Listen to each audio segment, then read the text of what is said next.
हमारे बोर्ड के और सोशल मीडिया के चेयरमैन सत्यजीत जी, आपका यहाँ पर उपस्थित होने के लिए बहुत बहुत धन्यवाद। मैं सबसे पहले आपको कुछ पंक्तियाँ जो इंग्लिश में हैं वो पढ़ के सुनाऊंगी, उसके बाद मैं इशू पे आती हूँ। तो ये कहते हैं कि elections are the most crucial event for a democracy where different parties and independent candidates participate with each other to earn the voters' mandate and represent them in the House of Elected Representatives. A vote is meant to be a social contract based on faith and facts. Part 15 of the Constitution of India consists of articles on election. Article 324 of the Constitution provides that the power of superintendence, direction and control of elections to Parliament, state legislatures, the office of the President of India and the office of the Vice President of India shall be vested in the Election Commission. One of the most heartening features of the press briefing by the Election Commission of India on the day General Elections 2024 was announced, it was emphasized that it would be on the level of playing field. The CEC said that it would be ruthless. मतलब हिंदी में अगर हम ruthless को बोले तो उसको बोला जाता है बेरहम या फिर निर्मम.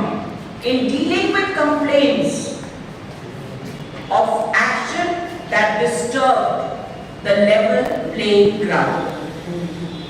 आज मैं इलेक्शन कमीशन से ये पूछना चाहती हूँ कि वो अगर कह रहे हैं कि वो रूथलेस होंगे, निर्मम होंगे, उनके खिलाफ जो लोग मॉडल कोड ऑफ कंडक्ट का उल्लंघन कर रहे हैं, तो वो फिर इतना दयालु या फिर कृपालु कुछ लोगों के प्रति क्यों है?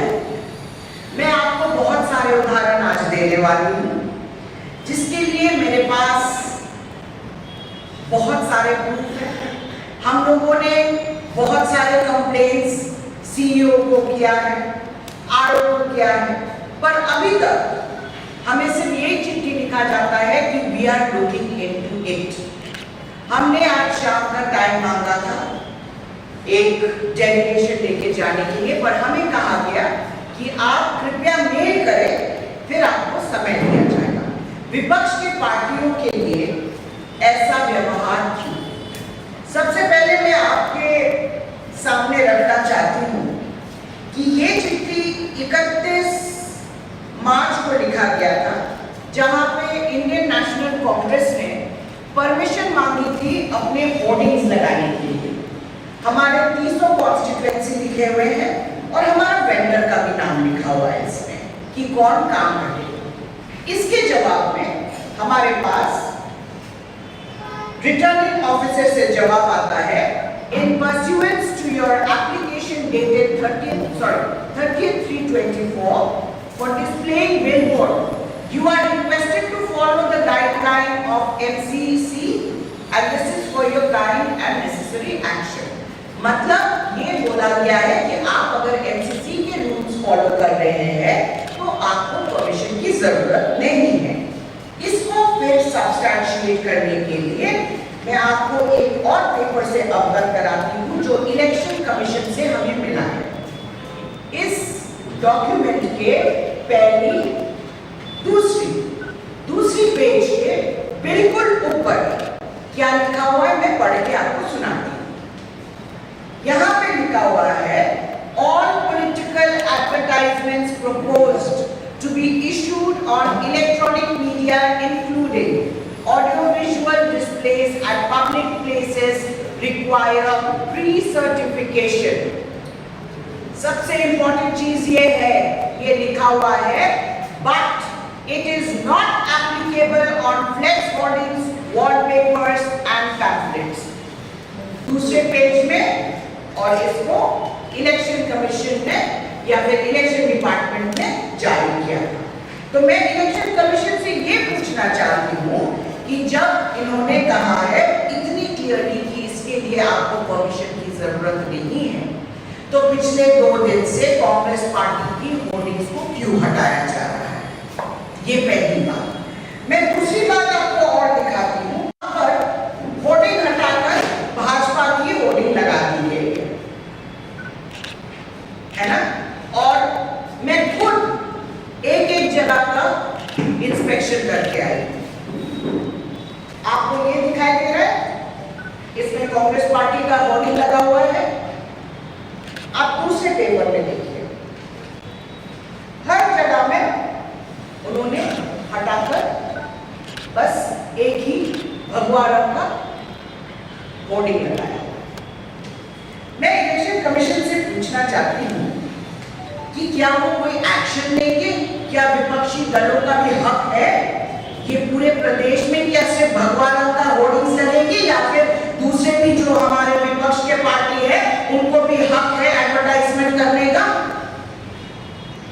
इलेक्शन कमीशन का नारा क्या है? चुनाव का पर्व, देश का पर्व।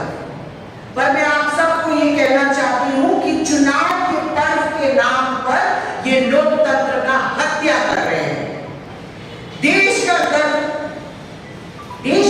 कहां से? पूरी दुनिया देख रही है किस तरीके से लोकसभा इलेक्शन इंडिया में चलाया जा रहा है। कल इतनी बड़ी मीटिंग हुई है और हमारे इलेक्शन कमिश्नर साहब बोलते हैं कि ये फर्स्ट टाइम इतनी बड़ी मीटिंग हुई है जहां पे सब चीफ सेक्रेटरीज, डीजीपीज, सब इंपॉर्टेंट लोग वहां पे बैठ के उन्होंने एक डिसीजन लिया किस तरीके से इस इलेक्शन को बेहतर बनाया जाए। पर मैं उनसे पूछना चाहती हूँ, अगर इस तरीके से मॉडल कोड ऑफ कंडक्ट का उल्लंघन होता रहा और विपक्षी दलों के साथ अन्याय होता रहा तो ये किस तरफ जा रहा है ये देश? लोकतंत्र की हत्या हो रही है और देश का गर्व बनाने के आड़ में ये लोग पूरे देश को पूरे दुनिया के सामने नंगा नाच नचा रहे हैं। मैं इलेक्शन कमीशन को पूछना चाहती हूँ, त्रिपुरा में यहाँ पर जो वेंडर्स हैं उन पे क्यों कहर खाया जा रहा है कि विपक्षी दल के काम आप नहीं करेंगे। आपने अगर विपक्षी दलों का काम किया तो आपको बिजनेस चलाने नहीं दिया जाएगा। आप इस तरीके का सरकार चला रहे हो जहां आप धमका रहे हो वेंडर्स को। ये लोकतंत्र है, हर एक आदमी को कमाने का हक है, हर एक आदमी को अपना मत देने का हक है। मैं इलेक्शन कमीशन से यही पूछना चाहती हूँ कि ये अन्याय कब तक चलेगा, और आपको अगर लगता है कि आपसे ये काम नहीं हो रहा है तो फिर आप चुनाव ही क्यों करा रहे हैं? चुनाव ही बंद करवा दीजिए, चुनाव कराने की कोई जरूरत ही नहीं है। बहुत दुख की बात है कि इस स्थिति पे आज हमारा भारतवर्ष आके रुका हुआ है, जहां पर हर एक विपक्ष पार्टी को हाथ जोड़ के अपनी जो कैंपेन के लिए हमें क्राउड फंडिंग की जरूरत पड़ रही है। क्यों? क्योंकि जितने भी इनकी एजेंसीज हैं, चाहे वो ईडी की बात हो, इलेक्शन कमीशन की बात हो, इनकम टैक्स की बात हो, सब इनके कठपुतली बन गए हैं। पर मैं आपको बोलती हूँ, इस देश में ऐसे भी लोग हैं जो कठपुतली बनने को तैयार नहीं है, और कांग्रेस पार्टी कभी भी ये कठपुतली नहीं बनेगी। और आने वाले दिन में हम इसका टक्कर जरूर देंगे और लोगों के साथ कंधे से कंधे मिलाकर हम चलते रहेंगे। बहुत बहुत धन्यवाद।